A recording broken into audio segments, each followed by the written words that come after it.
নমস্কার দর্শক বন্ধুরা, আশা করি আপনারা সবাই খুব ভালো আছেন। আজকের এই আলোচনায় আপনাদের সবাইকে স্বাগত জানাই। আজ আমরা এমন একটা বিষয় নিয়ে কথা বলবো যা আমাদের সবার নিত্যদিনের খাবারের সাথে ডাল ভাতের সাথে একদম সরাসরি যুক্ত। হ্যাঁ, ঠিকই ধরেছেন, আমি কথা বলছি চাষবাস এবং আমাদের ফসলের সবচেয়ে পরিচিত সঙ্গী ইউরিয়া সার নিয়ে। আমাদের মধ্যে অনেকেই ভাবেন জমিতে যত বেশি ইউরিয়া দেব ফসল তত বেশি সবুজ আর সুন্দর হবে, তাই না? কিন্তু পর্দার আড়ালে মাটির নিচে আসল বিজ্ঞানটা যে কি, সেটা কি আমরা সবাই জানি? তো চলুন আজ এই ইউরিয়ার পেছনের অজানা বিজ্ঞানটা একেবারে সহজ করে বুঝে নেওয়া যাক। আলোচনার শুরুতেই চলুন একটা মজার কিন্তু চমকে দেওয়ার মতো বিষয় নিয়ে ভাবি। আপনারা যারা শখ করে বাগানে বা সবজি চাষে ইউরিয়া বা ডিএপি ব্যবহার করেন, তাদের কাছে আমার একটা ছোট্ট প্রশ্ন। আচ্ছা, কেউ কি কখনো 1 চামচ কাঁচা ইউরিয়া সার চা বা দুধের মধ্যে গুলে খেয়ে দেখেছেন? হ্যাঁ, জানি, শুনলেই মনে হচ্ছে এ কেমন পাগলের মতো কথা, কেউ আবার সার খায় নাকি? ঠিক তাই। তো ভাবুন, যে জিনিসটা আমরা একটুও মুখে দিতে পারি না, সেটা যখন আমরা বস্তা বস্তা জীবন্ত মাটির বুকে ঢেলে দিই, তখন সেই বেচারা মাটির অবস্থা কেমন হয় বলুন তো?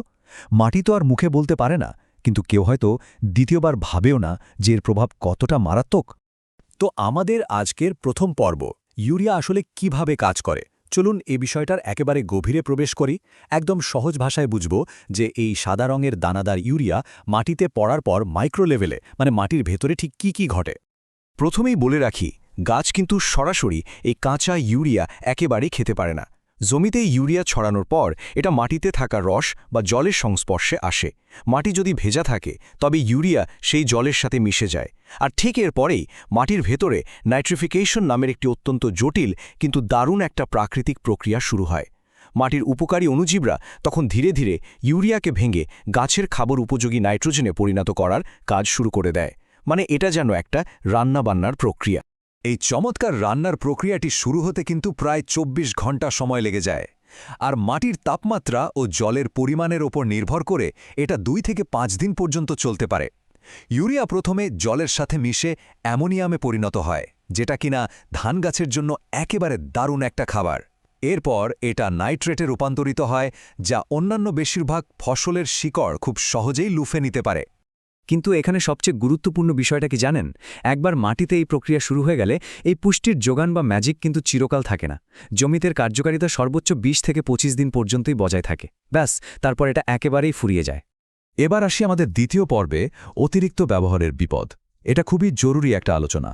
আমাদের অনেক কৃষি উৎসাহী বন্ধু এই মারাত্মক একটা বিভ্রমের মধ্যে থাকেন যে জমিতে যত বেশি সার দেয়া হবে ফসল তত বেশি সবুজ আর স্বাস্থ্যবান হবে। কিন্তু সত্যি বলতে এটা একটা মস্ত বড় ফাঁদ। কেন? চলুন একে একে বিষয়টা খতিয়ে দেখি। এর পেছনের কঠোর আর্থিক বাস্তবতাটা শুনলে আপনারা সত্যি চমকে যাবেন। হিসাবটা একেবারে জলের মতো সোজা। ধরুন আপনি ১০০ টাকার সার কিনে জমিতে দিলেন। জানেন কি, ফসল তার মাত্র ৪০ টাকার সার নিজের কাজে লাগাতে পারে। হ্যাঁ, ঠিক শুনছেন, বাকি জমকে দেওয়া ৬০% সারই স্রেফ গ্যাস হয়ে বাতাসে উড়ে যায়, অথবা জলের সাথে ধুয়ে মাটির এত গভীরে চলে যায় যে গাছের শিকড় আর সেটা ছুঁতেই পারে না। ভাবা যায়? এটা কিন্তু কৃষকের জন্য এক বিশাল আর্থিক ক্ষতি। আর ক্ষতিটা শুধু টাকার অপচয়ে থেমে থাকে না। অতিরিক্ত নাইট্রোজেন পেলে গাছের অপরের অংশ খুব দ্রুত বাড়তে থাকে। প্রচুর পাতা আর ডালপালা বের হয়, দেখতেও বেশ ভালো লাগে, কিন্তু মাটির নিচে গাছের শিকড় বা মূল সেই তুলনায় একটুও বাড়ে না। কারণ শিকড় মজবুত করার জন্য যে অত্যাবশ্যকীয় ফসফরাস দরকার ছিল, অতিরিক্ত ইউরিয়া দেওয়ার চক্করে আমরা সেটা দিতেই ভুলে যাই। এর ফলে হয় কি, গাছটা ওপর থেকে বিশাল বড় ভারী হয়ে যায়, কিন্তু নিচে তার কোনো মজবুত ভিত্তিই থাকে না।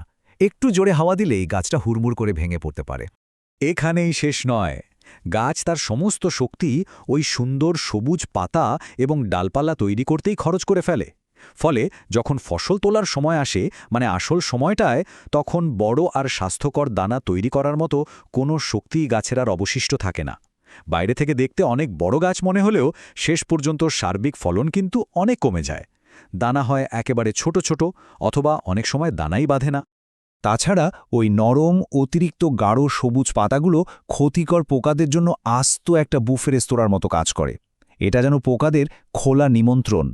হপার বা কাণ্ড মাজরার মতো পোকা খুব দ্রুত এই গাছে আক্রমণ করে, এবং ব্লাস্ট রোগের ঝুঁকি তো বহুগুণেই বেড়ে যায়। ফলে পোকা তাড়াতে আবার সে দামি রাসায়নিক কীটনাশক কিনতে হয়, আর এতে চাষের খরচটা কার্যত দ্বিগুণ হয়ে দাঁড়ায়। আর ওই যে নষ্ট হয়ে যাওয়া সার, সেটা কিন্তু এমনি এমনি জাদু মন্ত্রের মতো গায়েব হয়ে যায় না। মাটির নিচে ধুয়ে যাওয়া অংশটি আমাদের উপকারী জীবাণু ও ব্যাকটেরিয়াগুলোকে মেরে ফেলে মাটির প্রাকৃতিক উর্বরতা একেবারে নষ্ট করে দেয়। আর যে অংশটা বাতাসে উড়ে যায় সেটা তৈরি করে বিপজ্জনক গ্রিনহাউস গ্যাস, যা আমাদের বৈশ্বিক উষ্ণায়নকে তো বাড়াচ্ছেই, সাথে ওজোন স্তরেরও মারাত্মক ক্ষতি করছে। এবার আমরা তৃতীয় পর্বে আসছি, পশু খাদ্যে ইউরিয়া। দেখুন, মাটিতে অতিরিক্ত ইউরিয়া ঢালার যেমন বিশাল ক্ষতিকর দিক আছে, তেমনি বিজ্ঞান আমাদের দেখায় যে পশু পালনের ক্ষেত্রে সঠিক উপায় ব্যবহার করলে এর একটি অত্যন্ত সুনির্দিষ্ট এবং দারুণ উপকারী দিকও কিন্তু রয়েছে। তবে এখানে অত্যন্ত সাবধানতা প্রয়োজন। কাঁচা ইউরিয়া যদি আপনি সরাসরি গবাদি পশুকে খাওয়ান, তবে তা পেটে গিয়ে বিষাক্ত অ্যামোনিয়া গ্যাস তৈরি করবে, যা প্রাণঘাতী হতে পারে। কিন্তু শুকনো খড়কে যদি অত্যন্ত যত্ন সহকারে ইউরিয়া দিয়ে শোধন করা হয়, তবে তা খড়ের ভেতরে শক্ত লিগনিনকে ভেঙে দেয়, আর জাদুর মতো খড়ের প্রোটিনের পরিমাণ 4% থেকে 1 লাফে 9% গিয়ে পৌঁছায়। এটা সত্যি অসাধারণ। এবার চলুন আমাদের শেষ পর্বে যাওয়া যাক, ইউরিয়া ব্যবহারের সঠিক নিয়ম। এতক্ষণ তো আমরা সমস্যাগুলো দেখলাম, এবার দেখব কিভাবে এই জীববিজ্ঞানের জ্ঞানগুলোকে কাজে লাগিয়ে ফসল ব্যবস্থাপনার ক্ষেত্রে বুদ্ধিদীপ্ত এবং টাকা বাঁচানোর উপায় বের করা সম্ভব।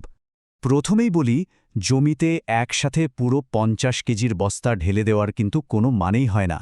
বুদ্ধিদীপ্ত চাষের নিয়ম হল গাছের নাইট্রোজেনের সঠিক চাহিদাটুকু হিসাব করা, আর তারপর সেই তাৎক্ষণিক অপচয় রোধ করার জন্য সারকে 3 বা 4টি ছোট ছোট কিস্তিতে ভাগ করে জমিতে প্রয়োগ করা।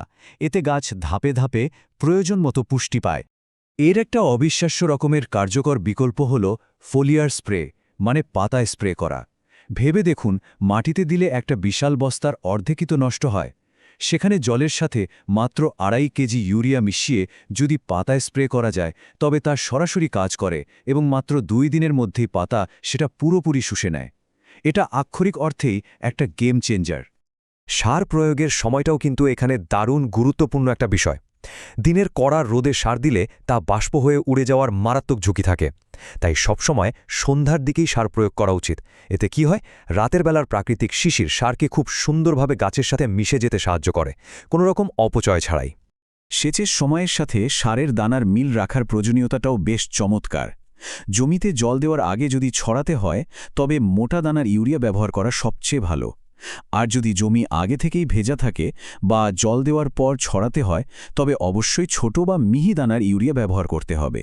পরিশেষে রাসায়নিক সারের বিকল্প হিসেবে আপনারা যদি নিজেদের মাটির স্বাস্থ্য একেবারে ভেতর থেকে সারিয়ে তুলতে চান, তবে রাসায়নিক নাইট্রোজেনকে পুরোপুরি বাদ দিয়ে জীবামৃতের মতো জৈব মিশ্রণ কিন্তু নিশ্চিন্তে ব্যবহার করতে পারেন। গোবর, গোমূত্র, গুড় এবং বেসন দিয়ে তৈরি এই প্রাকৃতিক মিশ্রণ মাটির গভীরের ওই ক্ষতিগ্রস্ত অণুজীবদের প্রাকৃতিকভাবেই আবার বাঁচিয়ে তোলে।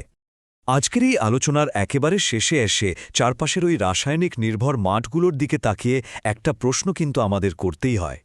প্রতিনিয়ত এই যে রাসায়নিক সারের ঢল নামানো হচ্ছে, তা কি সত্যি আমাদের ফসলকে পুষ্টি যোগাচ্ছে, নাকি যে জীবন্ত মাটির ওপর তারা বেঁচে আছে তাকে ধীরে ধীরে মৃত্যুর দিকে ঠেলে দিচ্ছে? প্রশ্নটি আপনাদের সবার ভাবনার জন্য রয়ে গেল। ভালো থাকবেন, সুস্থ থাকবেন।